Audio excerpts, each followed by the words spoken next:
Hello students, आप कैसे हैं? लग रहा है आप अच्छी तरह से तैयारी में लगे होंगे। आपका टॉपिक जो डिस्कशन हम कर रहे थे पहले, रियल नंबर समाप्त किया था, उसके बाद पोलिनोमियल में आए हैं। पोलिनोमियल के एक लेक्चर हम कर चुके हैं जिसमें आपको बताए थे कि पोलिनोमियल किसे कहते हैं, ये कितने टाइप्स के होते हैं। क्लास 9th में जो पोलिनोमियल बताए थे उसी को बढ़ा करके यहाँ पर बताया गया था कि पोलिनोमियल के जो टाइप्स हैं वो लीनियर पोलिनोमियल है, क्वाड्रेटिक पोलिनोमियल है और क्यूबिक पोलिनोमियल है।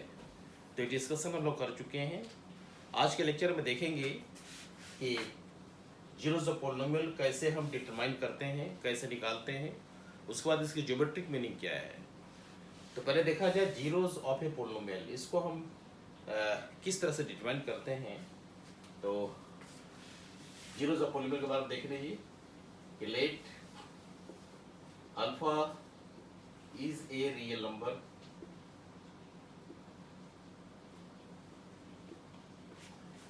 अल्फा एक रियल नंबर है, let alpha is real number and p x is a polynomial. P x एक पोलिनोमियल है किसी भी डिग्री का, let alpha is a real number and p x is a polynomial, then alpha will be a zero of a polynomial px if p alpha is equal to 0। तो इसका यदि सही भाषा में देखा जाए तो हम ये कह सकते हैं जो भी पोलिनोमियल आपको दिया है तो उस पोलिनोमियल में जो वैल्यूज हमारे पास हैं अल्फा या कोई भी वैल्यू जो दिया हुआ है उस वैल्यू को हम पोलिनोमियल में बैठा देते हैं एक्स की जगह। यदि उसको बैठाने से हमारा वैल्यू जीरो आ जाता है तो हम कहेंगे कि ये जीरो पोलिनोमियल का जीरो है। जीरो से पोलिनोमियल को रूट भी कहते हैं। तो ये कंडीशन इसको आप याद रखेंगे।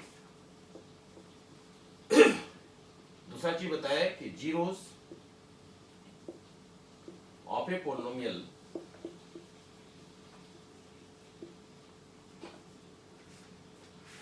can also be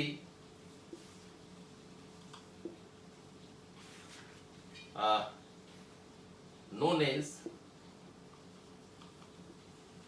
root or solution of a polynomial।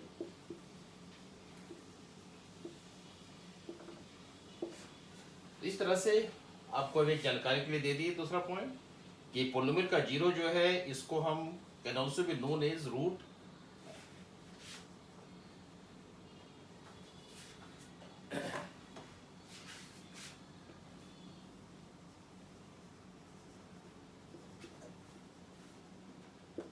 Can also be known as root और सॉल्यूशन ऑफ ए पोलिनोमियल। तो इस तरह से आप ध्यान रखते हैं। सॉल्यूशन का मतलब होता है कि जैसे हम लोग देखे थे कि सॉल्व द इक्वेशन, इक्वेशन को सॉल्व करते हैं तो हम क्या करते हैं, इक्वेशन को जीरो कर देते हैं, वहां से इसके वैल्यू वेरिएबल की वैल्यू निकाल देते हैं। तो zeros of polynomial can also be known as root और सॉल्यूशन ऑफ ए पोलिनोमियल। ये दो चीज आप ध्यान रखेंगे। दूसरी चीज है geometric meaning of zeros of polynomial. Geometric meaning क्या है पोलिनोमियल के जीरो से, तो हम इसके बारे में देखेंगे कि किस तरह से ज्योमेट्रिकली हम इस पोलिनोमियल को डिटरमाइन करते हैं। और ऐसे परिस्थिति में हम आपको जितने पोलिनोमियल हमारे पास हैं, लीनियर पोलिनोमियल, क्वाड्रेटिक पोलिनोमियल और क्यूबिक पोलिनोमियल, तीनों पोलिनोमियल के बारे में आपको हम बताएंगे किस तरह से जीरो निकाला जाता है। लेकिन जानने से पहले एक चीज आप नोट कर लें, जैसे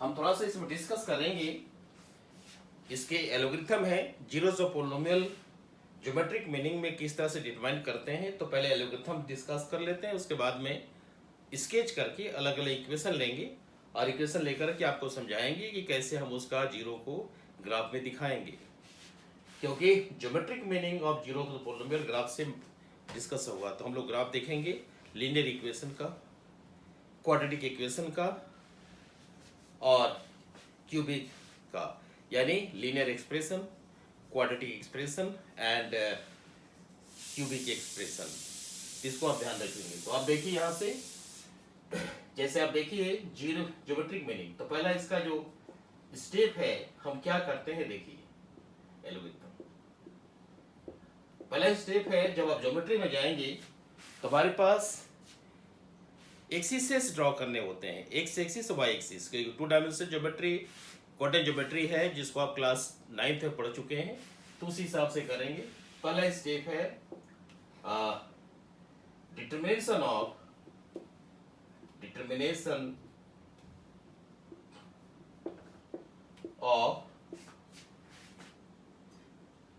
कोऑर्डिनेट की भाषा में कहा जाए तो हम कह सकते हैं डिटरमिनेशन ऑफ कोऑर्डिनेट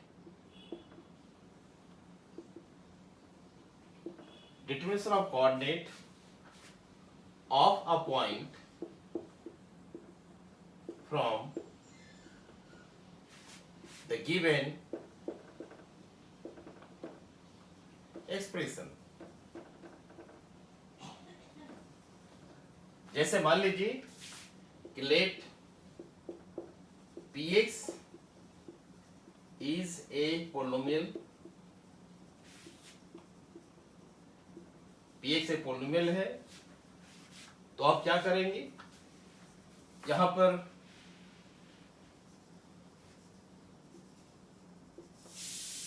x और px लिख देंगे।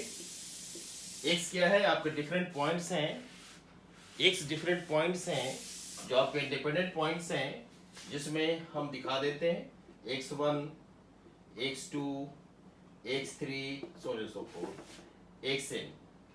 जब कोई भी आप ग्राफ ड्रॉ करते हैं तो it is a set of points. इस तरह से हमारे सारे पॉइंट्स हो गए x1 x2 x3 up to xn तक।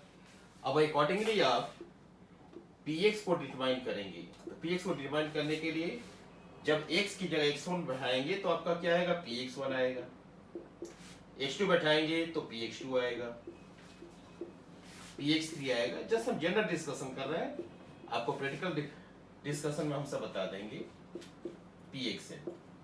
इस तरह से हमारे पास कोऑर्डिनेट्स क्या हो गए, we have coordinates first x coordinate x1, y coordinate px1, x2 px2, x3 px3। इस तरह से बहुत सारे हमारे पास हैं xn pxn, जैसा हम डिटरमाइन किए इस हिसाब से ये सारे पॉइंट्स आ गए। तो हमारे पास कोऑर्डिनेट्स आ गए। अब इसको हम प्लॉट करेंगे कोऑर्डिनेट एक्सिस में। तो इसके लिए हम लोग नेक्स्ट स्टेप में चलेंगे, क्या एक्सिस को ड्रॉ करेंगे। We have coordinate this, we shall plot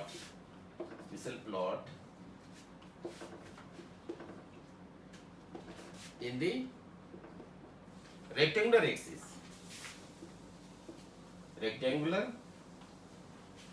axis, इसको रेक्टेंगुलर एक्सिस में हम प्लॉट करेंगे। प्लॉट करने के बाद जो पॉइंट्स मिलेगा उस पॉइंट को फ्री हैंड से हम ज्वाइन कर देंगे, और जो स्केच हमको मिलेगा वही प्रॉपर स्केच होगा उस पार्टिकुलर एक्सप्रेशन का। तो चलिए नेक्स्ट स्टेप हमारा होगा, पहला स्टेप आप देख लीजिए, determination of coordinate of a point from the given expression let px is a polynomial. So go on putting the value of x, x1, x2, x3 up to xn, accordingly find px. So this is the condition of first step. Now come to the second step.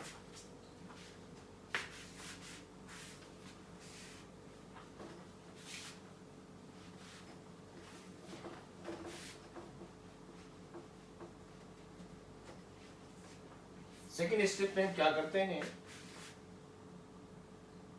this is the second point, draw rectangular axis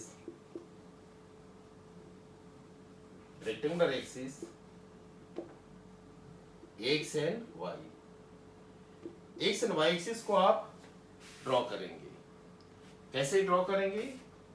हम सब free hand बता रहे हैं आपको।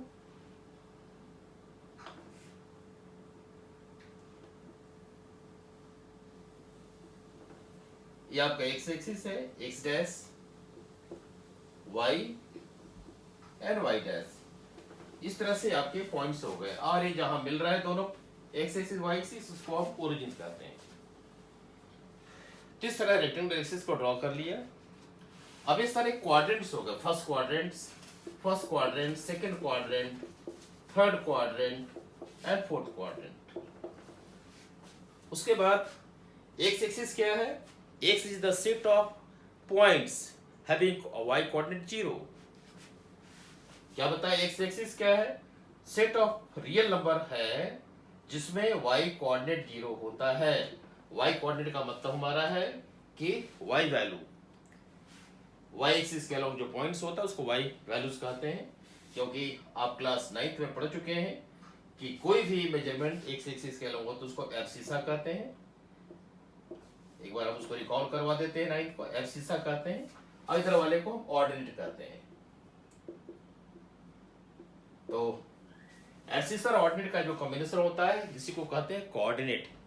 X measurement of x axis is abscissa and measurement of y axis is the ordinate. तो combination of the two is becomes a coordinate.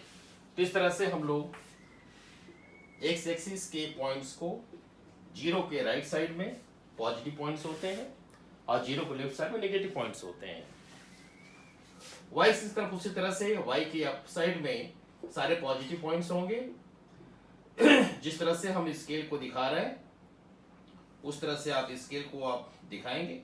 Equal scale draw करने का प्रयास करेंगे ताकि आपका ग्राफ स्मूथ ढंग से पता चल जाए। इक्वल का मतलब हुआ कि जैसे मान लीजिए कि हमारे पास 0 से 1 है। 0 से 1 में जितना लेंथ आप लिए हैं उतना ही लेंथ वाई एक्सिस पर भी ले लेंगे। तो इस तरह से इक्वल स्केल लेना है। Take equal scale as far as possible. ऐसे कोई हार्ड फास्ट रूल नहीं है कि आपको इसको इक्वल स्केल ही लेना है। आप स्केल को चेंज भी कर सकते हैं depending about the nature of the data.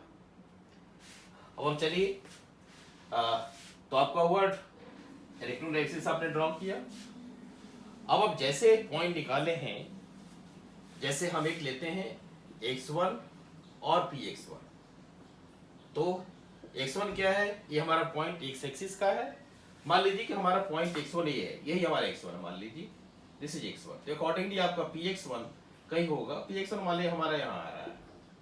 तो इस तरह से आप हॉरिजॉन्टली x1 पहुंचेंगे और वर्टिकली ड्रॉ करेंगे ताकि px1 मिल जाए।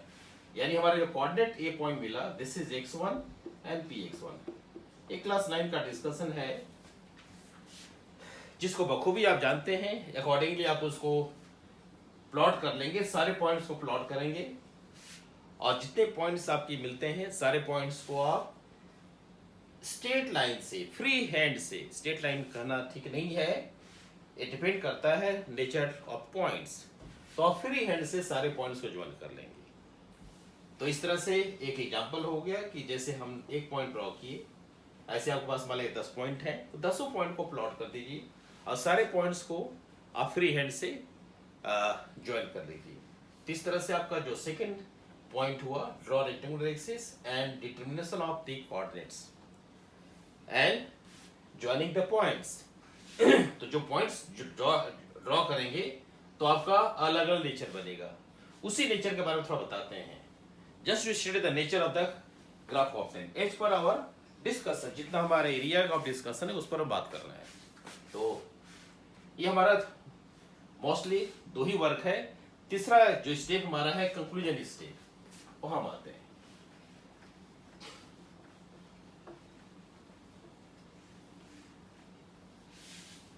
थर्ड स्टेप हमारा जो एल्गोरिथम का होगा वो हमारा होगा कंक्लूजन, कि जो मैंने स्केच किया, जो ग्राफ प्लॉट किया, वो ग्राफ का नेचर कैसा बन रहा है। तो आप देखिए, जैसे हमारा जो थर्ड स्टेप है, थर्ड स्टेप का नाम लेते हैं कंक्लूजन। कंक्लूजन, कंक्लूजन में क्या क्या आएगा? पहला है if it is a linear polynomial. यदि ये लीनियर पोलिनोमियल है तो हमारा ज्योमेट्रिकल कर्व कैसा होगा? Then graph is a linear. If it is a linear polynomial, then graph is a straight line. Graph हमारा स्ट्रेट लाइन होगा। इसको स्केच में शॉर्ट में दिखा देते हैं। जैसे आपने ड्रॉ किया, ये सारे आपके पॉइंट्स हो गए, ये सारे पॉइंट्स को आपने ज्वाइन किया, तो ज्वाइन करके बढ़ा दीजिए। इस तरह से स्ट्रेट लाइन मिलेगा लीनियर पोलिनोमियल के लिए। सेकंड में है if it is a quadratic polynomial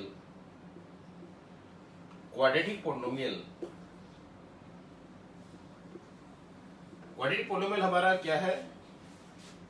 general देखा जाए तो जनरल में हमारा होता है px is equal to x square plus bx plus c। ये हमारा क्वाड्रेटिक पोलिनोमियल है। अब यहाँ डिपेंड करता है इसके नेचर पर। ये क्या है? जीरो नहीं होगा, इसके अलावा सब कुछ हो सकता है। यानी ये हमारा जीरो से बड़ा होगा, ठीक है। दूसरा होगा ए जीरो से छोटा होगा। दो कंडीशन बनेंगे, ए जीरो से बड़ा हो सकता है और ए जीरो से छोटा हो सकता है।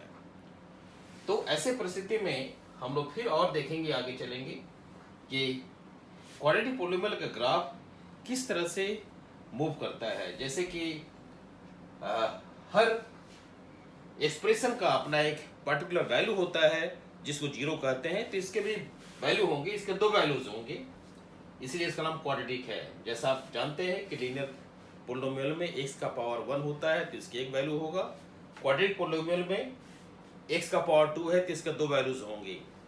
इस तरह से हम लोग दो केसेस में इसको स्टडी करेंगे। अब इसका ग्राफ देखा जाए तो आप मान कर चलिए इसमें देख करने के लिए कि क्वाड्रेटिक पोलिनोमियल का ग्राफ हमेशा एक पैराबोला होता है। तो चलिए चलते हैं, देखते हैं इसको।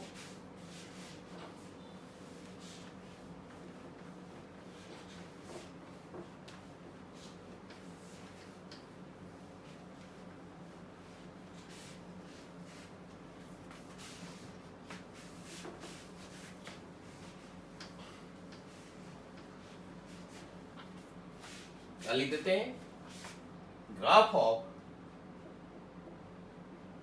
क्वाड्रेटिक पोलिनोमियल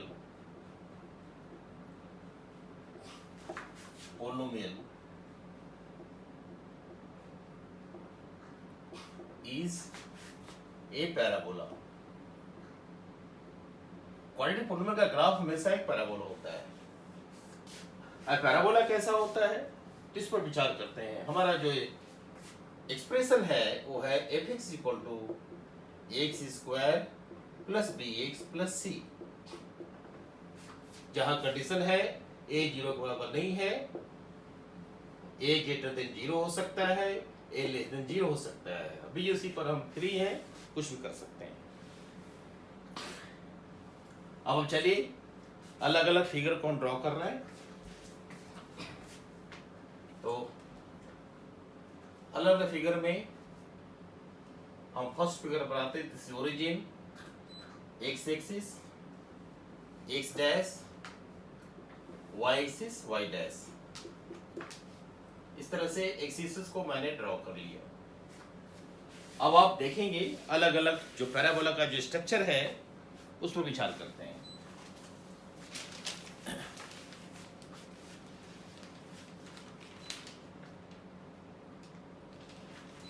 तो फर्स्ट केस में देखा जाए, जैसे हमारा एक कंडीशन है, फर्स्ट केस में a जीरो के बराबर होगा और b square minus 4ac greater than zero होगा। तो इस पर विचार कर लें कि b स्क्वायर माइनस 4ac कहां से आया।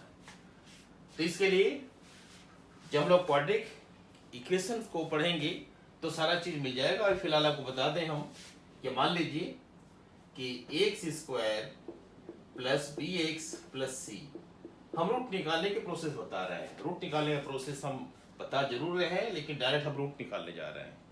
इसकी जो वैल्यू होती है उसको निकालने जा रहे हैं। तो एक्स कितना हो रहा है, एक्स की वैल्यू होती है minus b plus minus root over b square minus 4ac upon 2a। एक कंडीशन है, क्योंकि बी स्क्वायर माइनस 4ac को हम जिक्र किए हैं, इसलिए हम इस कंडीशन को हाईलाइट किए कि बी स्क्वायर माइनस 4ac कहाँ दिखाई पड़ता है। तो बी स्क्वायर माइनस 4ac हमारा इस एक्स में दिखाई पड़ता है। उदाहरण के लिए आप ले लें, क्या लेंगे, कोई ले लीजिए x square plus 3x plus 1 ही ले लीजिए, 0। तो आपका यहाँ पर ए की जगह क्या हुआ, ए की जगह 1 हुआ, बी की जगह 3 हुआ और सी की जगह 1 है। थोड़ा हाई टेक्निकल डिफिनेशन दे रहे हैं, क्योंकि पैराबोला के बारे में आप क्लास 11 में पूरा डिटेल स्टडी करेंगे। लेकिन चूंकि हमारा यहाँ ग्राफ की ओर जा रहा है और बी स्क्वायर माइनस 4ac का हम सहारा ले रहे हैं कि ये 0 क्यों रखा गया, इसलिए हमको यहाँ पर बताना पड़ा। अब आपको अलग अलग कंडीशन में दिखा रहे हैं कि ए की वैल्यू यहाँ पर 1 है, बी की वैल्यू 3 है, सी की वैल्यू 1 है। तो आपको पता चलेगा कि रूट कैसे निकाले जाते हैं। एक्स इज इक्वल टू कितना हुआ, माइनस बी यानी माइनस 3, बी की जगह बैठा दीजिए, plus minus root over b square minus 4ac यानी 3 स्क्वायर minus 4 into 1 divided by 2 into 1। इस तरह से आपका आया minus 3 plus minus root over 9 minus 4 divided by 2, यानी 9 माइनस 4 कितना हुआ, 5, यानी minus 3 plus minus root over 5 upon 2। तो इसके दो वैल्यू कौन कौन हो गए, एक वैल्यू हुआ माइनस 3 प्लस, एक वैल्यू हो गया x equal to minus 3 plus root over 5 by 2, और दूसरा वैल्यू हुआ माइनस 3 माइनस रूट 5 बाई 2। ये इसके दो वैल्यू हुए। तो आपको बताया भी पहले हम कि क्वाड्रेटिक इक्वेशन में जो एक्स का जो पावर होता है, एक्स का जो वैल्यू होता है और 2 होता है, इसके लिए इसका दो रूट्स होंगे।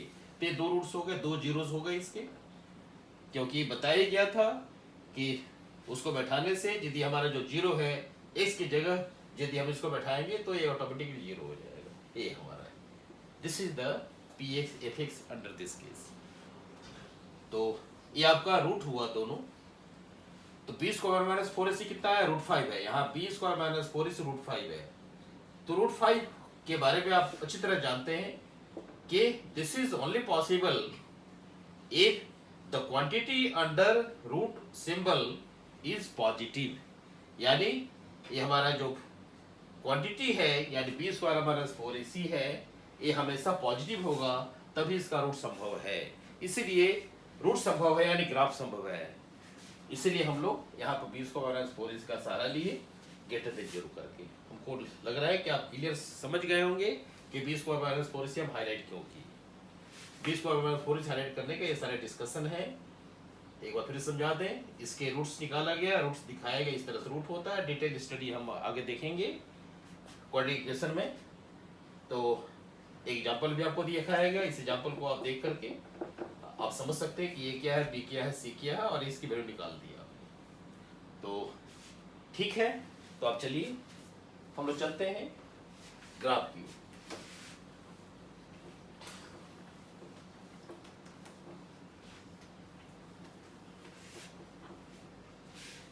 यहाँ पहला स्केच हमारा यही हुआ कि x square f x equal to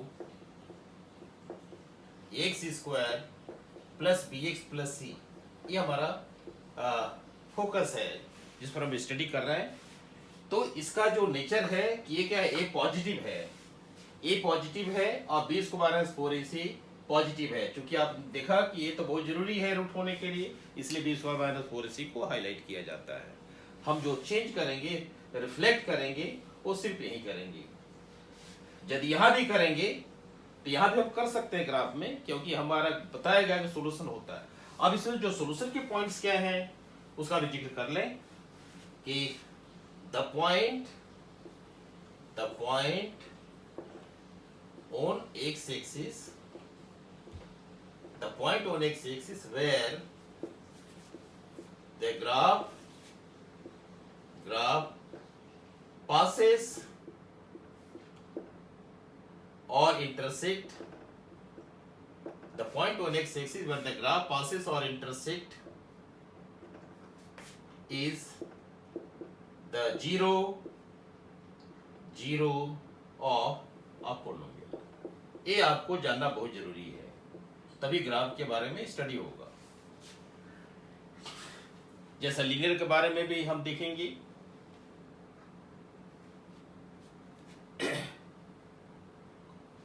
linear के बारे में आप जैसे कि मान लीजिए कि हम fx ले लेते हैं, लीनियर को समझा देते हैं, पर fx equal to ax plus b ले लेते हैं, कि वहां समझाए थे, जनरल समझाए थे, आप इसको पॉइंट ले लीजिए। तो आप क्या देख रहे हैं, x प्लस b को आप जीरो करते हैं तो x की वैल्यू कितनी आ रही है, x की वैल्यू आएगी माइनस बी बाई ए। अब इसको आप प्लॉट करेंगे इसी तरह से, तो माइनस बी बाई ए क्योंकि नेगेटिव पॉइंट्स हैं, तो नेगेटिव पॉइंट्स है तो इधर आ जाएगा। इस तरह से ये जो पॉइंट्स हमारा है माइनस बी बाई ए और जीरो हुआ, यानी y पॉइंट्स इसके जीरो हो गए। तो इस तरह से हमारा लीनियर का जो ग्राफ होता है, इसका सॉल्यूशन यानी लीनियर हमारा कौन सा है, x प्लस b, इसका सॉल्यूशन क्या हुआ, minus b by a. So it has only one root, x equal to minus b by a. तो ये बात समझ में आ गई कि the point on x axis where the graph passes और intersect is the zero of a polynomial. इस तरह से लीनियर देखा आपने। अब हम क्वाड्रेटिक को देख रहे हैं अंडर डिफरेंट केसेस। तो let us see now, let us see the condition. तो फर्स्ट हमारा जो स्ट्रक्चर है वो है ए पॉजिटिव है और बी स्क्वायर माइनस 4ac भी पॉजिटिव है, क्योंकि हम दिखाना चाहते हैं ग्राफ से सॉल्यूशन निकालना चाहते हैं। तो इसका जो फिगर हमारा बनेगा इस तरह से बनेगा, आप देखते चलिए। इसमें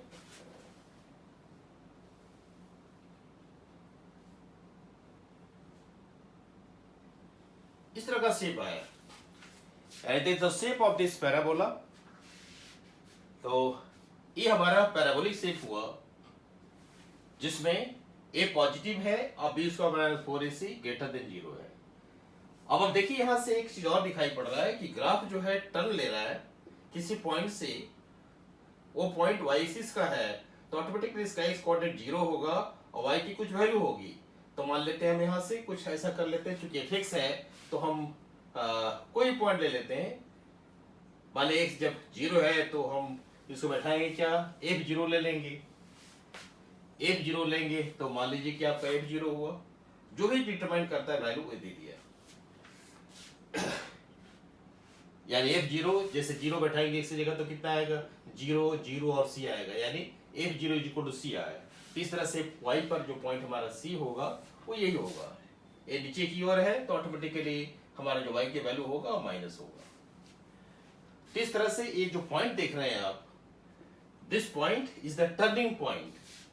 पूरा डिटेल्स आपको बार बार रिपीट कर रहे हैं, पूरा डिटेल्स आपको क्लास 11 में मिलेगा, लेकिन अभी चूंकि आप ग्राफ की ओर मूव कर रहे हैं इसलिए हमारा बताना फर्ज बनता है कि क्या क्या हो रहा है। तो ये हमारा जो पॉइंट है, मान लीजिए इस पॉइंट का नाम P है, so this P is called, P is the turning point. Turning point, P को हम टर्निंग पॉइंट कहते हैं। और वह एक्सिस जो P से गुजरता है, and the axis which divide the parabola into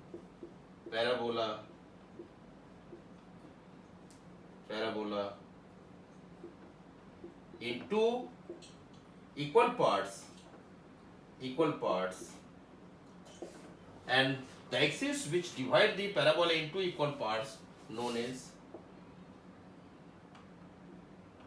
axis of symmetry। इसको हम एक्सिस ऑफ सिमेट्री कहते हैं। तो आपको एक्सिस ऑफ सिमेट्री का जानकारी दे दिया, यानी आपका ये जो पॉइंट y एक्सिस का है, this is called axis of symmetry.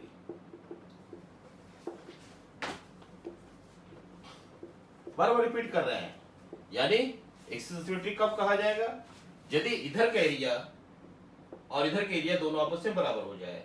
Left area and right area should be equal, in that case it is called. चूंकि हम जनरल डिस्कशन कर रहे हैं इसलिए हर चीज़ को आपको क्लियर अप कर दिए, क्योंकि जरूरी नहीं है कि जब भी ऐसा होता है तो एक्सेल सिमेट्री होगा, ऐसी बात नहीं है। लेकिन हाँ ये जरूर कहेंगे हम, जैसा सिचुएशन आएगा वैसा हम हाईलाइट करेंगे कि जिस तरह से कंडीशन होता है, यदि सही में वो लाइन टर्निंग पॉइंट से पास करता है और वह ग्राफ को 2 भागों में डिवाइड करता है तो एक्सेल सिमेट्री ही होगा, चाहे वो जहाँ भी हो। तो आप इतना समझ गए। तो ये हमारा पहला जो केस बनेगा, a ग्रेटर देन 0 होगा, b square minus 4ac greater than 0 होने पर इस तरह का रिलेशन बनता है। अब हम दूसरा फिगर ले लें इसी के अगेंस्ट में। अगेंस्ट का मतलब हम कह रहे हैं a लेस देन 0 और b स्क्वायर माइनस 4ac, इसको आप कर लें ग्रेटर देन 0, क्योंकि सोल्यूशन दिखाना हमको है। यस, a लेस देन 0 और b square minus 4ac greater than 0 है। तो ऐसे केसेस में हमारा जो ग्राफ होगा, इस तरह से ग्राफ हम डिस्कस करेंगे। क्योंकि सारा डिस्कशन जनरल हो रहा है इसलिए आपको ज्यादा सोचने की जरूरत नहीं है, सिर्फ नेचर आप स्टडी करते चलिए कि किस तरह से नेचर हम दिखा रहे हैं। एक ग्राफ का जो ओपनिंग होगा, ये जो खुला रहेगा वो नीचे की तरफ रहेगा, यानी इस तरह से होगा। इस तरह से भी आप दिखा सकते हैं, ये आपका ग्राफ का नेचर होगा। यानी ये ग्राफ जो है, चूंकि ये नेगेटिव है इसलिए ये नेगेटिव है, इसलिए ग्राफ की जो मूवमेंट है, जो ओपनिंग है, y से के नेगेटिव डायरेक्शन की ओर है, x and x dash, y and y dash, इस तरह से ग्राफ का मूवमेंट हुआ। तो ये आपका नेचर होगा यदि a नेगेटिव है। आपको चाहे तो हम एग्जाम्पल बता सकते हैं, जैसे आप जनरल इक्वेशन एग्जाम्पल ले लीजिए। Example x square plus 3x plus 1 is equal to 0 आप ले लीजिए। आप चाहे तो इसको fx कर सकते हैं, यानी fx equal to x square plus 3x plus 1। अब यहाँ आपका d कितना आया, आपका जो b स्क्वायर माइनस 4ac कितना आया, यहाँ a है 1, b है 3 और c है 1। तो b स्क्वायर माइनस 4c कितना आया, रूट ओवर 9 माइनस 4 यानी रूट ओवर 5 आ गया। ये आपका b आ गया। अब बाकी ये जो है 1 है, दैट इज पॉजिटिव। यानी इस तरह के जो फिगर बनते हैं, इस तरह के जो एक्सप्रेशन होंगे, उसका ग्राफ इस तरह से ही होगा, यानी ऊपर की ओर खुला होगा। आप इसी के रिवर्स में आप चले जाए, आप कर दीजिए, कुछ मत कीजिए, सिर्फ कर दिए minus x square plus 3x plus 1 is equal to fx। इसका ग्राफ हम स्केच करेंगे तो नॉर्मल ए नीचे की ओर होगा जैसा वो बताया गया। तो ये जनरल डिस्कशन है सेकंड केस में। चलिए थर्ड केस को देखते हैं।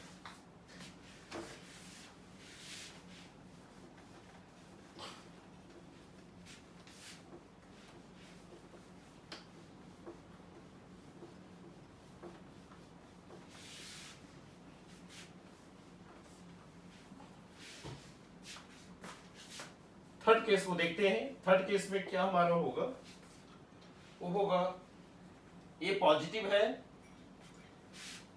ए इज ग्रेटर देन 0 और b square minus 4ac is equal to 0। आप चूंकि b स्क्वायर माइनस 4ac पर भी चर्चा कर रहे हैं तो इसको भी हम हाईलाइट कर देते हैं। यहां से x square plus bx plus c is equal to 0, x equal to minus b plus minus root over b square minus 4ac upon 2a। क्योंकि ये आपका साइड में रहेगा तो आपको बहुत हेल्प मिलेगा कि हम क्या दिखाना चाहते हैं, आप देखते रहेंगे इसको। देखिए क्या बता रहा है कि ये पॉजिटिव है, यानी ये हमारा पॉजिटिव है, लेकिन b स्क्वायर माइनस 4ac 0 है।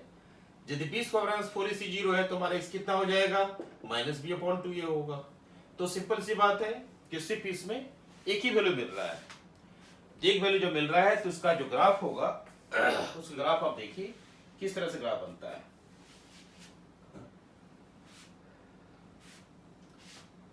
थर्ड केस में इसका जो ग्राफ बनेगा वो होगा इस तरह से।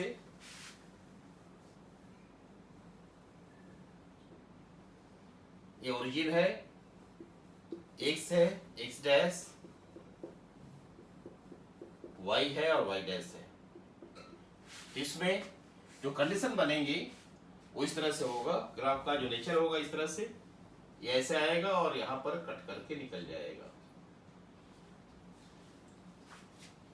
ज्यादा चिंता की बात नहीं है, क्योंकि अभी आपको दिखाया कि इसका वैल्यू -v/2 है।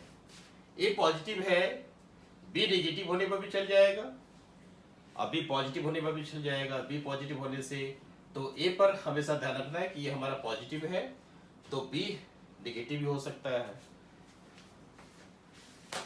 बी का वैल्यू आप मान लीजिए माइनस ले लेते हैं तो प्लस हो जाएगा, इससे चिंता नहीं है। चूंकि एक जनरल डिस्कशन है इसलिए हम ग्राफ को इधर दिखा दिया। नॉर्मली क्या दिखाया जाए, नेगेटिव को इधर दिखाया जाता है, लेकिन चूंकि जनरल डिस्कशन कर रहे हैं इसलिए आपको सोचना है। ये आपको ग्राफ ऐसा बनेगा, यानी पॉजिटिव होने पर आप b² - 4ac = 0, यानी एक कर्व क्या बता रहा है, curve is touching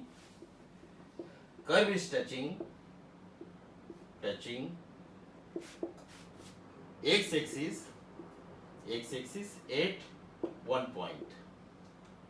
point suppose p c एक पॉइंट पर टच कर रहा है, मान लीजिए p पर टच कर रहा है, तो p का जो कोऑर्डिनेट होगा, x कोऑर्डिनेट होगा, वही इसका सॉल्यूशन होगा। Therefore 0 is the x value of p। ये सब लिखने की भाषाएं हैं जो हम यूज करते हैं। x वैल्यू ऑफ p का 0 is the x value of p, यानी p का जो x वैल्यू होगा वही इसका 0 होगा। तो इस तरह से आप देख लीजिए ग्राफ ऐसा बनेगा। केस 4 को आप देखें,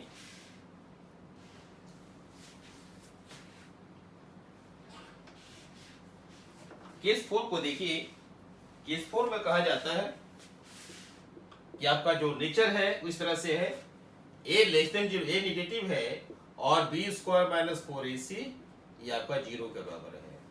a नेगेटिव है और b² - 4ac 0 है। तो इसको आप इस तरह से दिखा सकते हैं ग्राफ को, इसी तरह सब होगा जैसा आप अभी नॉलेज गेन कर चुके हैं। ये सिर्फ एक और केवल एक ही पॉइंट पर टच करता है, तो इसको आप इस तरह से दिखाइए, यहां से ले जाइए और यहां से इसको ऐसे दिखा दीजिए। ये हमारा कंडीशन होगा, यानी a लेस देन 0 ओरिजिन हुआ, x एक्सिस है, x डैश है, y है और y डैश है। इस तरह जहां पर ये टच करता है that point is the, suppose this point is p, this the value of this quadratic polynomial under this case, यानी रूट्स इसके बराबर हो रहा है लेकिन ये नेगेटिव है। तो चौथा केस आपने देखा। एक लास्ट केस देखिए जहां हम देखेंगे कि जब b² - 4ac 0 के बराबर नहीं होता है, 0 से बड़ा नहीं होता है, ये 0 से छोटा होता है, क्योंकि हमको हर केस में विचार करना है ग्राफ में। क्योंकि जब आप स्केच करेंगे, ग्राफ को स्टडी करेंगे, तो आपको पता चल जाएगा कौन सा ऐसा केस है। तो हम जो केस लेने जा रहे हैं वो केस क्या है, नंबर 5, a लेस देन 0 है, a जो है नेगेटिव है और b² - 4ac ये आपका लेस देन 0 है, यहां लेस देन 0 लिया। अभी तक आपने जो भी केस देखा वो आपने देखा a less than 0, b² - 4ac greater than 0, a greater than 0, b² - 4ac greater than 0। तो ऐसे दिस केस में हम जो देख रहे हैं, in this case a less than 0, b² - 4ac less than 0। तो under this case we can have the nature of the graph like this, यानी ये ओरिजिन है, ये x एक्सिस है, ये x डैश है, y एक्सिस है, y डैश है। तो ग्राफ का जो नेचर होगा इस तरह से बनेगा, पैराबोला होगा लेकिन ये इस तरह का बनेगा। तो हम यहां कह सकते हैं कि देख graph, the graph is not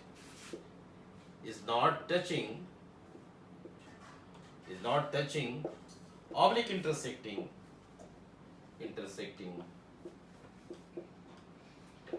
x axis, therefore it has no 0, इसका 0 नहीं होगा। 0 होने के लिए जरूरी है कि ग्राफ को, कर्व को किसी पॉइंट्स एक्स एक्सिस के पॉइंट्स को टच करना होगा या इंटरसेक्ट करना होगा। तो हम समझते हैं कि आप समझ गए होंगे कि यहाँ पर कह सकते हैं कि नो सॉल्यूशन, इस केस में कोई सॉल्यूशन नहीं होता है। तो आपको दोनों तरह से बता दिया गया कि सॉल्यूशन कब होता है, सॉल्यूशन नहीं होता है। यदि यहाँ पर भी आप देखेंगे तो रूट का अंदर क्वांटिटी क्या है, नेगेटिव आ रहा है। जब रूट के अंदर का क्वांटिटी जब नेगेटिव आता है तो हम कहते हैं कि नो सॉल्यूशन है। तो आने वाले चैप्टर्स के बारे में भी थोड़ी सी हाईलाइट देते चले जा रहे हैं। तो इस तरह से 5 केस है। अब आप ग्राफ समझ गए होंगे। अब चलिए कुछ प्रैक्टिकल सिचुएशन को देखा जाए, लेकिन उसके पहले क्यूबिक इक्वेशन है, क्यूबिक का भी डिस्कस कर लेते हैं।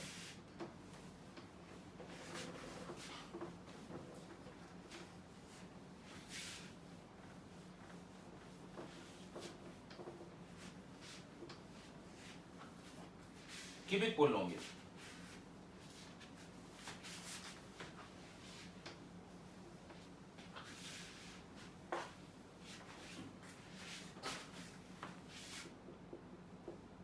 Graph of cubic polynomial.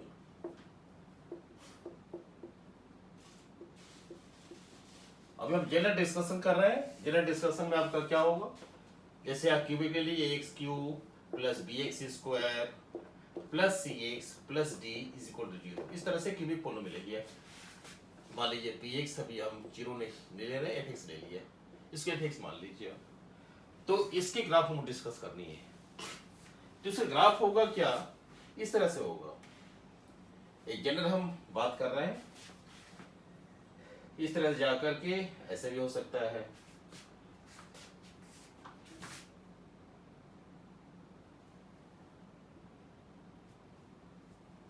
हम ओरिजिन से पास करवा रहे हैं, इसीलिए इस तरह से चेंज कर दिया। X dash y, y dash. ऐसा भी हो सकता है कि आपका ग्राफ यहां से चला, यहां चल करके यहाँ इंटरसेक्ट किया, फिर यहां से करते हुए निकल गया। तो इस तरह से आप देखिए ऐसा भी कर्व बन सकता है।